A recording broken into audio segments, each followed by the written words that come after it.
There was an unplanned power outage at 9:35 last evening in the area of Second Line west of Airport Road, Sunnyside Beach and Walls Road. Crews restored power to 643 customers, but if power has not been restored to your address, please call the PUC. An unknown number of residents in the McDonald Avenue area of the city experienced water service problems yesterday afternoon. There was a broken water main on McDonald between Poplar and Bellevue. PUC repair crews were dispatched and traffic may have slowed down in the area. Unbelievably, the ace of spades is still in play.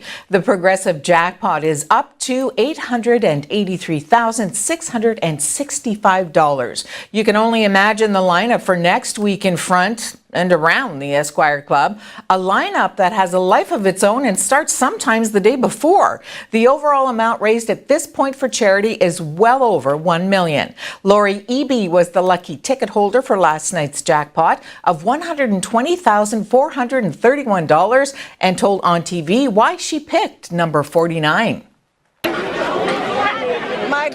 My father passed away 4.5 years ago, and he told me in April the number 49, and I didn't know what he meant. I go, Dad, what do you mean? I just only usually go to bingo.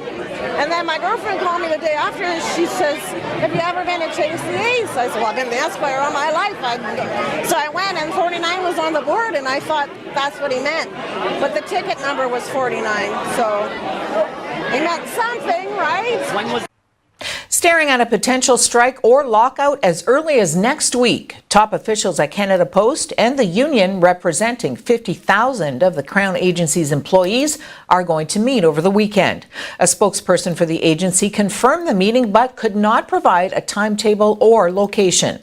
The union issued wide-ranging contract proposals to the Crown Corporation nearly 2 weeks ago, but said yesterday it had not yet received a response. The two sides have been bargaining separate contracts for the carrier's urban and rural employees for 9 months with no success. Cup W members voted in late August and early this month to back a strike. An original early Wednesday deadline for job action passed with the union saying it would not issue a mandatory 72-hour strike notice if there was progress at the bargaining table. The union has warned its members to be prepared for job action, which could initially include rotating walkouts. The main sticking points in the talks have been wages and working conditions. AP Washington Bureau Chief Julie Pace describes an extraordinary day in Washington with U.S. Supreme Court nominee Brett Kavanaugh defending himself against sexual allegations from Christine Blasey Ford from when they were in high school.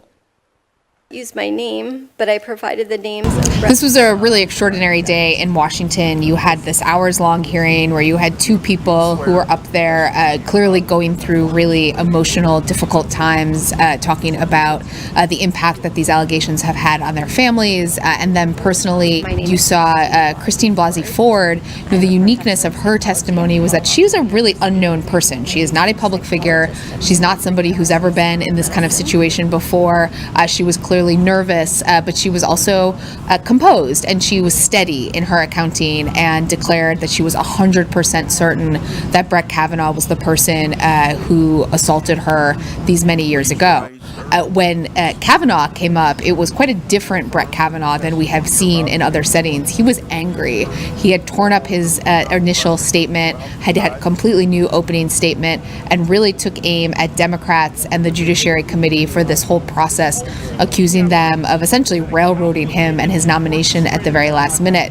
These were two witnesses in very high-pressure situations, both handling these situations very differently, and both, I think, for their supporters coming across as credible and probably not winning a ton of support from across the aisle.